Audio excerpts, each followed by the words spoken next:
ሰላም ፉትቦል ፐብ እንዴት ናችሁ? ሰሌ እንዴት ነህ? እንዴት ነህ? ያማኑ አለን። ዛሬ እንደተለመደው ሳምንታዊ የእግር ኳስ ምልከታዎችን ወደ ተመልካች እናደርሳለን። ቅዳሜና እሑድ ፕሪሚየር ሊግ ጨዋታዎች አሉ። እነሱን ሰፋ ባለመልኩ እንዳስሳለን። ከፕሪሚየር ሊግ እንጀምር እስቲ። ቅዳሜና እሑድ ጌሞች አሉ። እንዴት ነው ዛሬ? እስቲ ላንተ ቻንሱ ውስጥ ከየትኛው ጨዋታ ልጀምር? እሺ ሰሌ፣ ድሉን ከሰጠኝ ደስ ይለኛል።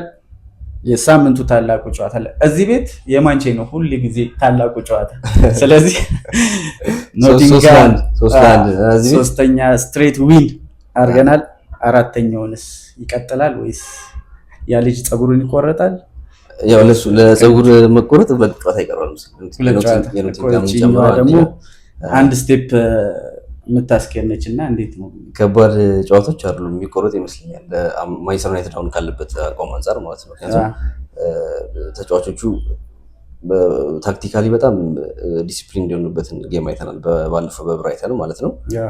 የመጨረሻዎቹ ቅያሮች እስኪደረጉ ድረስ ማኑኤል ኡጋርቴ እና ኮቢ ማይኖ ከገቡ በኋላ ነው ቲሙ ታክቲካሊ ሽፍት ወደ ብራይተን ሙሉ ለሙሉ ተቆጣጥሮ በታክቲክም በልጦ የታየበት ጨዋታ ማለት ነው እና ሰውየው በሚመርጣቸው ተጫዋቾች እርግጠኛ የሆንበትን ጨዋታ ያየ ነው ከብራይተን ጋር ማለት ነው።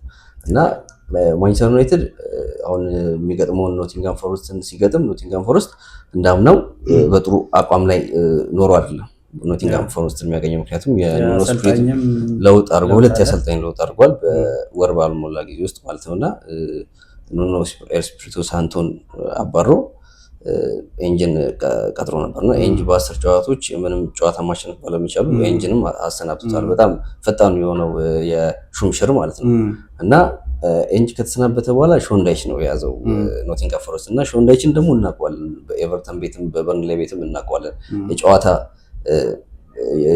የጨዋታ ስታይሉ የጨዋታ አቀራረቡ ይታወቃል። ሾንዳይች በሎ ብሎክ የሚጫወት አሰልጣኝ ነው። ሴት ፒሶችን እንደ ዋና የማጥቂያ ወይም ደግሞ ቡድንን የማሸነፊያ ዘዴ የሚጠቀም አሰልጣኝ ነው እና ዩናይትድ ደግሞ ሴት ፒስ ላይ ውድድር ዓመቱን ሲጀምር የነበረበትን ችግር እናውቃለን፣ በበረኞቹ በተከላካዮቹ እና በቃ ሴት ፒስ ኮቹ ዩናይትድን ያሳየበት መንገድ ትክክል እንዳልነበረ የተረዳንበት ጊዜዎች ነበሩ እና ከዛ በኋላ ግን ሩበን አሞሪም እንደ ሄድኮችነቱ ይህንን ሚና ለሚወጡ አሰልጣኞችም ተጫዋቾችም ራሳቸውን አፕግሬድ አድርገው ሴት ፒስ ላይ ጥሩ የሆነ ዩናይትድ ማየት ጀምረናል። ስለዚህ ሴት ፒስ ላይ ጥሩ የሆነ ዩናይትድ የምናይ ከሆነ በዛ ጨዋታ ከሾንዳይች አጫወት ጋር ፊት የሚያደርግ ዩናይትድ እናያለን ማለት ነው። ረጃጅም ተጫዋቾች አሉት። በኦፕን ፕሌይ ደግሞ ዩናይትድ ከኖቲንጋም ፎረስት የተሻለ ኳሊቲ ያላቸው ተጫዋቾች አሉ፣ የተሻለ ተነሳሽነትም ያላቸው ተጫዋቾች ስላሉ ማንቸስተር ዩናይትድ ቀለል ባለ ሁኔታ ያሸንፋል ብዬ አስባለሁ። ምክንያቱም አሁን ያለበት አቋም አሪፍ ስለሆነ ማለት ነው። ሁለተኛው ጨዋታ ከቶትናም ጋር የዩናይትድ ማለት ነው እና ቶትናምም እንደዚሁ ሴት ፒስን እንደ ጨዋታ አማራጭ ይዞ የሚገባ በካውንተር አታክ ኃይለኛ የሆነ አሰልጣኝ ነው የሚያሰለጥነው ቶማስ ፍራንክ፣ በፊቱ የብሬንትፎርድ አሰልጣኝ ማለት ነው እና ቶትናምን በዛ ሚትጌት የሚያደርገው ከሆነ ዩናይትድን አምና ባክ ቱ ባክ ሲያሸንፉን ከካራባው ካፕ የሚያባሰጡ ሞመንት ማለት ነው። 4 ጊዜ ነው ያሸነፉት አምና። ሴት ፒሶቹ ዩሮፓ ሊግ ፋይናል ጨምሮ ማለት ነው። ዩሮፓ ሊግ ፋይናል እንትን ብለው ማለት ጨምሮ ማለት ነው እና አሁን ያኛው አሰልጣኝ ነው የሚይዘው። ዩናይትድ ያን ችግር ቀርፎ ነው የመጣው እና በኦፕን ፕሌይ ደግሞ ስቲል ዩናይትድ የተሻለ የማጥቃት አማራጭ ያሉት አጥቂዎች አሉት ብዬ አስባለሁ፣ ከቶትናም የተሻለ ማለት ነው። ምክንያቱም ጄምስ ማዲሰንንም ክሬቲቪቲ ያለው ተጫዋች ስለማያስገቡ ማለት ነው እና በዛ አኳያ ልጁ ይቆረጣል የሚል እምነት አለኝ በዩናይትድ አኳያ ማለት ነው እና ዩናይትድ አሁን ያለበት አቋም በጣም ምርጥ ነው። ሌላው የሊቨርፑል ከአስቶን ቪላ ጨዋታ አለ፣ በጣም የሚጠበቀው እና የአስቶን ቪላም ከማንቸስተር ድል በኋላ ነው የሚመለሰው። ከሲቲ ድል በኋላ ከሲቲ እና ሊቨርፑልን የሚያገኝበት አጋጣሚ ሆነ አይምር አሁን በዚህኛው ታይም ሊቨርፑል ኢቨን ኳሊቲ ያላቸውን ተጫዋቾች ይዞ ፐርፎርም ማድረግ ያልቻሉ ወይም ደግሞ ከአሰልጣኙ ጋር ያልተግባቡ አይነት ተጫዋቾች ማለት ነው። ትናንትና አርኔ ስሎት በሰጠው ከጨዋታው በኋላ ከካራባኦ ካፕ በኋላ በሰጠው አስተያየት ቡድኔ ውስጥ 15 ለዚህ ጨዋታ ብቁ የነበሩ 15 ተጫዋቾች ናቸው ገብቷል። ምክንያቱም አንድ ስኳድ 26 ተጫዋቾች ይይዛል። 26 ተጫዋቾች ለጨዋታ ብቁ አልነበሩም ማለት ለካራባኦ ካፕ ኢቭን ለወረደው ሊግ ከካፖቹ ወረደው ለምንድነው ማለት ለዛ ጨዋታ ብቁ አይደሉም ማለት ሊቨርፑል ምን አይነት ክራይሲስ ውስጥ እንዳለ ነው አርኔ ስሎት ራሱ እየነገረን ያለው። እንደምታስቧቸው በወጣባቸው የገንዘብ ልክ እንደምታስቧቸው አይደሉም፣ ገና ለጨዋታ ብቁ አይደሉም። ይሄ ደግሞ ቀጥታ አሌክሳንደር ኢሳክን የሚመለከት፣ ምክንያቱም አሌክሳንደር ኢሳክ ራሱን ለፕሪሚየር ሊግ ብቁ አላደረገም። ከቡድን ጋር ከቲም ጋር አልሰራም። ከኒውካስትል ጋር በነበረው ሰጣ ገባ ማለት ነው። ማዮርካ ሄዶ ብቻውን ነበረ ሲሰለጥን የነበረው እና ብቁ አይደሉም እየነገረ ነው። የፍሎሪያን ቪርትስም የሁሉንም አቋም ማለት ነው። ስለዚህ የፈለገ ሊቨርፑል ያንን ለተጫዋች ገዝተህ ምናምን ብለን ጫና እናበዛለን እንጂ አስቶን ቪላ ያለበት ደረጃ በጣም ትልቅ ደረጃ ነው። ኡናይ ኤምሬ the last 5 games ምናምን undefeated 6 games run ማለት 6 game run ማለት ነውና ይሄን ስናይ ኡናይ ኤምሬ አርኔ ስሎት ላይ ጫና እንዲፈጥርበት ያደርጋል። የሚያሸንፍ ይመስለኛል አስቶን ቪላ ይሄን ጨዋታ ማለት ነው። ስለዚህ ሊቨርፑል መሸነፉን ይቀጥላል ማለት ነው። መሸነፉን ይቀጥላል አስቶን ቪላ ካለበት አቋም አንፃር ማለት ነውና ከሰውየው ዲስክራይብ ያደረገበት መንገድ የተጫዋቾቹን ለጨዋታ ዝግጁነት ማለት ነው። እሺ ሰሌ እናመሰግናለን። አንደኛ ስፓት ላይ ያለው አርሰናል ደግሞ በርንሌን ይገጥማል። በርንሌ 3-2 ውልፍን አሸንፎ ነው የመጣው። አርሰናልም ክሪስታል ፓላስን አሸንፎ ነው የመጣው። እስቲ ይህን ጨዋታ ደግሞ እስቲ ያስቃኘን። በርንሌ ያለበት አቋምን እውነት ለመናገር ብዙ ጨዋታዎች አልተከታተልኩም። 2 ጨዋታዎችን አይችልታለሁ በዚህኛው የውድድር ዓመት ማለት ነው። በርንሌ በማጥቃቱ ብሬቭ የሆኑ ተጫዋቾች ያሉት ኳስንም ሆልድ አድርጎ የተጋጣሚ ሶስተኛ የሜዳ ክፍል የሚባለው ላይ መቆየት የሚፈልጉ ተጫዋቾችን የያዘ እና ትንሽ ሲከላከል ችግር ያለበት ቡድን እንደሆነ ነው ያዩት። በርንሌ ያጠቃል፣ ያገባል፣ ፈጣን ተጫዋቾች አሉት ማለት እና ከበርንሌ አርሰናል ከበርንሌ ጋር ያለውን አቋም የበርንሌ በዚህ ደረጃ ካልን የአርሰናልን አቋም ደግሞ መገመት ነው። ካራባኦ ካፕ ላይ ባሳየው አቋም ማለት ነው። ምክንያቱም አርሰናል በጣም ሰፊ ስኳድ እንዳለው የታየበት ኢቭን ተጫዋቾች ያልተመለሱለት በጉዳት ማለት ነው። ገናነ ካያቨርስ ሲመጡ ጭንቅ ነው ለነ ዮኬሬሽ።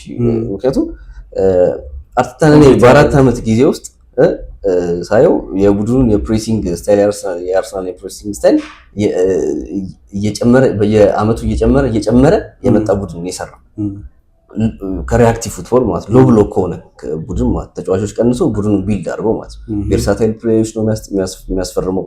ካያቨርሳውን በአጥቂ ቦታ በ10 ቦታ ፍሌክሲብል እና አጥቂ አድርጎ የሚያስፈርሙ እንደ ፎልስ ነው ይጠቀምልኛል ብሎ ያ ደግሞ ለሚሰራው ፕሬሲንግ የተመቸ ተጫዋች ነው ካያቨርስ እና አሁን ካለ ዮኬሬሽ በጣም የተሻለውን ለአርቴታ ነው የምነግርህ። ዮኬሬሽን ይበልጠዋል ሳይሆን ለአርቴታ እስካሁን ላሳየን አቋም እና ዘንድሮ የዮኬሬሽን መፈረም ምን ያልስማማም ነበር አርሰናል እንዴት ፊት ያደርጋል የሚል ጥያቄ ነበር ከመጣ በኋላ ማለት ነው። ከዛ በኋላ በጣም የአርሰናል የሪክሩትመንት ዲፓርትመንት በጣም ጂኒየስ መሆኑን የምታውቀው ዙቢሜንዲንም አብሮ አስፈረሙ። ዮኬሬሽ ከፈረመ የሚደግፈው ተጫዋች በ4-2-3-1 የሚጫወት ቲም ይኖራል። ፕሬስ የማያደርግ የሚድ ብሎክ ቲም ይሆናል አርሰናል ማለት ነው። ገብቷል። ስለዚህ አሁን አርሰናል በጣም ፕሬስ እያደረገ ያሉ ነው። በተደጋጋሚ ሙከራም እያየን ያለ ነው። አርሰናል ኦን ታርጌት ማለት ነው ፕሬስ የሚያደርግ ቲም ማለት ነው በዮኬሬሽ ገብቷል። እዛ ቦታ ላይ ካያቨርስን ስታስገባ ግን አርሰናል በጣም የፕሬሲንግ ማሽን አንድ ላይ ነው። ማንቱማን ፕሬሲንግ ከዞናል ፕሬሲንግ ያጣመረ ጨዋታ ነው የሚጫወተው እና በጣም የሚገርም ቲም ነው ካያቨርስ ሲመጣ። እነዛን ሳያካታውን አርሰናል እየተቸገረ አይደለም ሊጉ ላይ ያሉትን ሁሉንም ቲሞች ለማሸነፍ ማለት ነው። አሁን ያለበትን አቋም ነው የሚነግረን ማለት ነው። ስለዚህ አርሰናል መሪነቱን ያጠናክራል። አርሰናል የሚጥልበት ጨዋታ አይደለም ለኔ በርንሌ። በጣም አሪፍ ሰሌ። ቶትናም ከቼልሲ ደግሞ አለ። የቅዳሜ ጨዋታ ታላቁ ይመስለኛል። አዎ የሳምንቱ ታላቅ ጨዋታ የቶትናም ከቼልሲ ነው።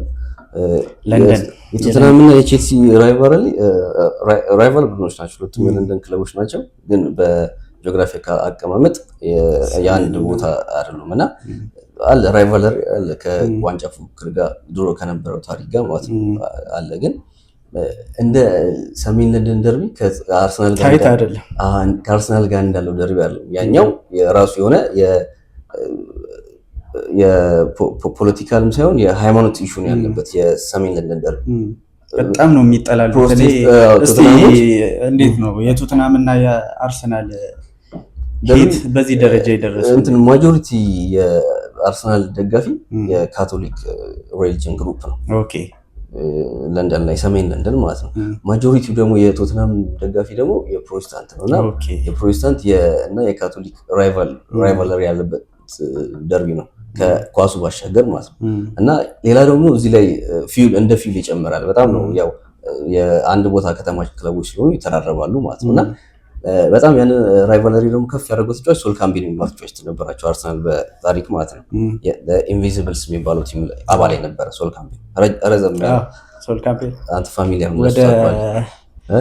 ወደ ሞንክ የሚጠጋ ተጫዋች ይቀርታ እንደዛ ነው ማለት ነው።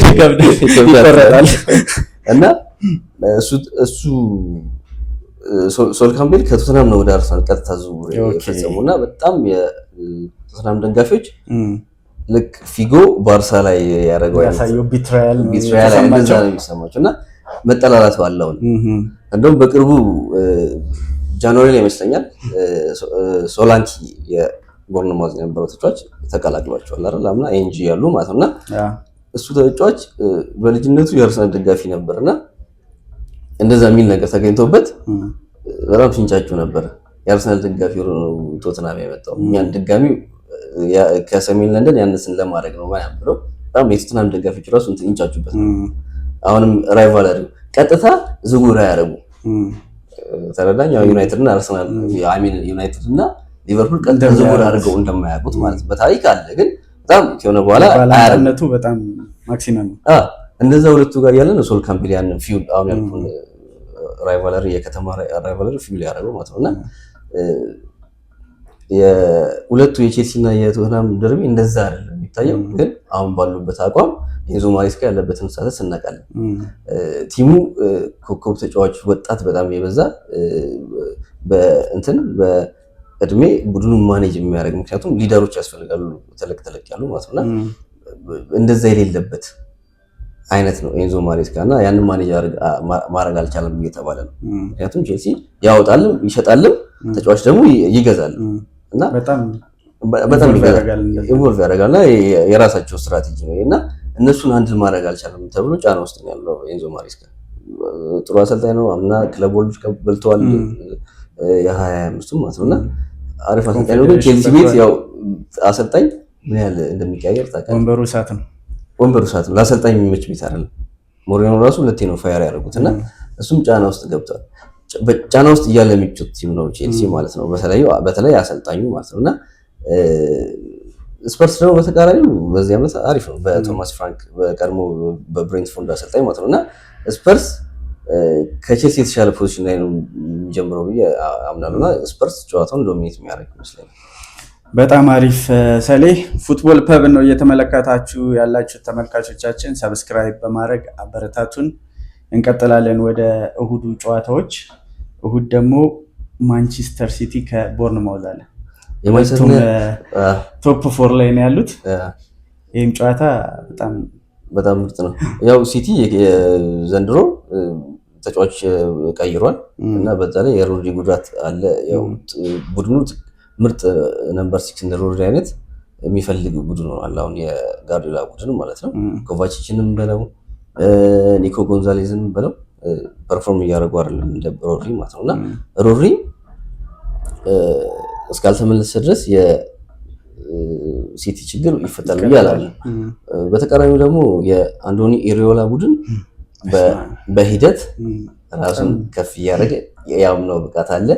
ተጫዋቾች በጣም ተጫዋቾችን እየተካ አሁን ደግሞ የተሻለ ቡድን ሰርቶ ጨዋታውን በጣም ማራኪ ጨዋታ ነው አሰልጣኝና ከፍ እያለ የመጣ ቡድን ነው። ሁልጊዜ አምናም ደግሞ ፈተናው ነው ለጋርዲዮላ እና አሁንም ፈተናው ነው የሚቀጥል ይመስለኛል በዚህ ጨዋታ። ምክንያቱም ማንቸስተር ሲቲ ያው ሃላንድ ካልተንቀሳቀሰ አብሮ ማይንቀሳቀስ ቲም ሆነ ኦፍ ሆነና አንድ ሰው ላይ ዲፔንድ ያደረገ ቲም ነው ከረንት ቲም ማለት ነውና ከዛ እንግዲህ ቦርንማውዝ ጨዋታው ላይ ዶሚኔት አድርጎናል። በጣም አሪፍ።